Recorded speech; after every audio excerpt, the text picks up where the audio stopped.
Hey everybody, this is Tracy here with another edition of A View from Tracy's Point, and we are here to talk about the Ma'Khia Bryant case.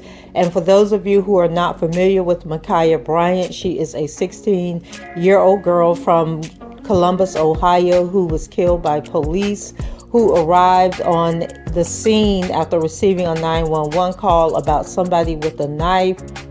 And he ended up shooting her, and there is a lot of controversy around this case because when the story first broke, her mother told reporters that Ma'Khia had called 911 because two girls had come to the home and were threatening to beat her up. Well, it turns out that Ma'Khia wasn't the one who made the 911 call, that it was actually former foster children of the woman who owns the house where Ma'Khia was staying. Ma'Khia was in a foster home, and these two girls who arrived at the house were actually former residents of this foster home. And so the foster mom is now speaking out about what she was told happened. And this is an article from CNN, and it says Ma'Khia Bryant and two other young women argued over a messy house and unmade bed before a fight that ended with the fatal police shooting of the black teenager. The woman who cared for Ma'Khia in foster care said Thursday. Angela Moore said two of her former foster children had come to her Columbus, Ohio home Tuesday to celebrate her birthday when the young women and Ma'Khia bickered over housekeeping. It was over keeping the house clean. The older one told them to clean up the house because mom doesn't like the house dirty. So that's how it all started, according to Angela Moore. And so officials in Columbus have released body camera video of Tuesday's shooting, during which Ma'Khia lunges at another young woman with a knife outside the house and urged residents to await the facts in the investigation. And, people really do need to await the facts because there's just so much misinformation out there. And even though the police released the body cam video within hours of the incident, people still kept running with the narrative that Ma'Khia had called 911 because these girls had come to her house. And so people were thinking that these were two girls, that may have been from school or something like that, who were coming to start a fight with her, even though the police said on the 911 call that the person who made the call said that someone was outside with a knife and was threatening them. And even on the 911 call, the person who called 911 said that the person was outside with the knife and was threatening her grandmother.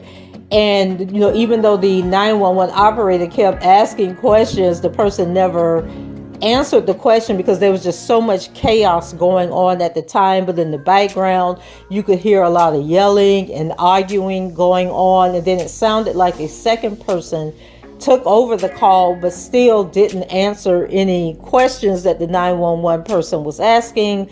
And then the call ended.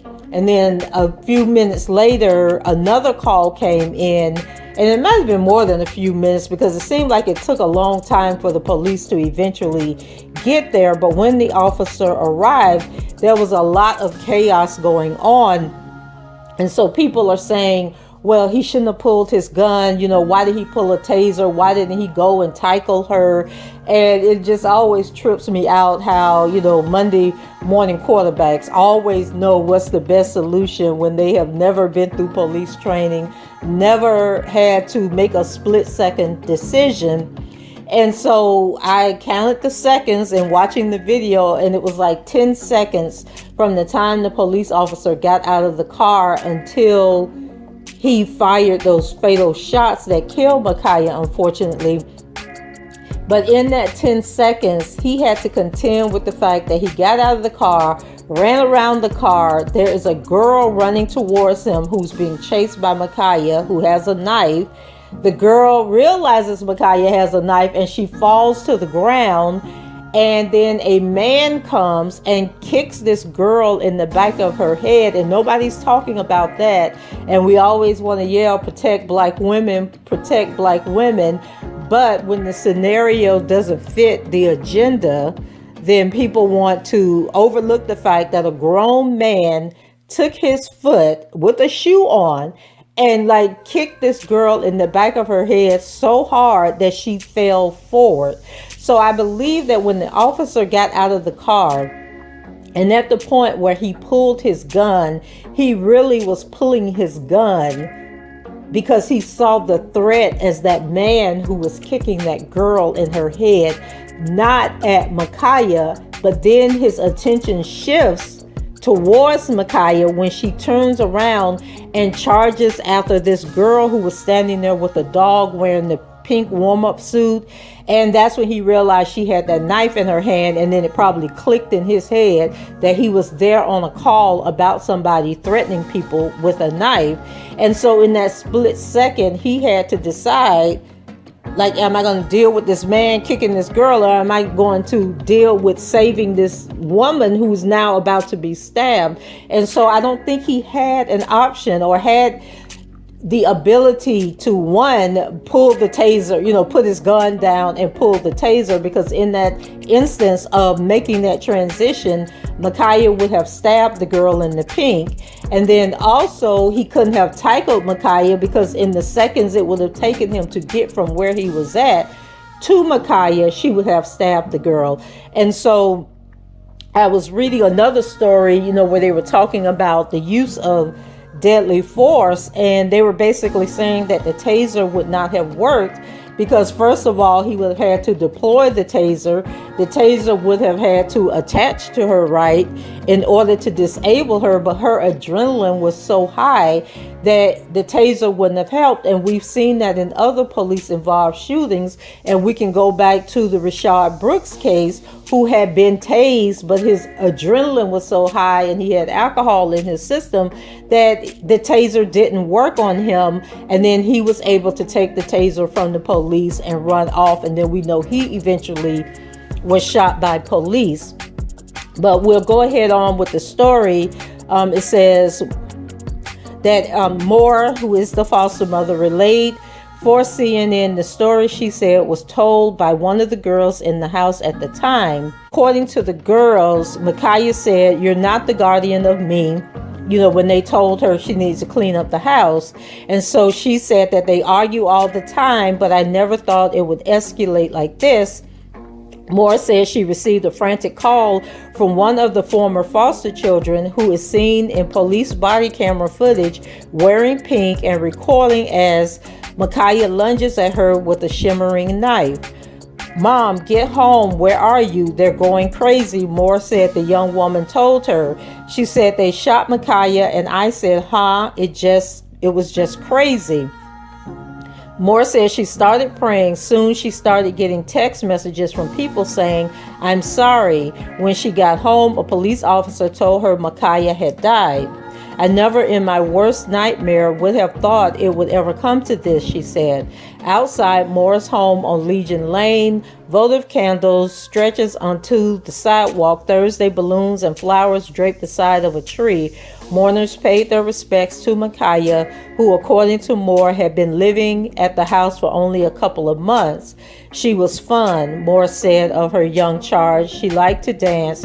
She did chores around the house." And then there was another interview with Micaiah's mother, who said that, her beautiful baby has been taken from her.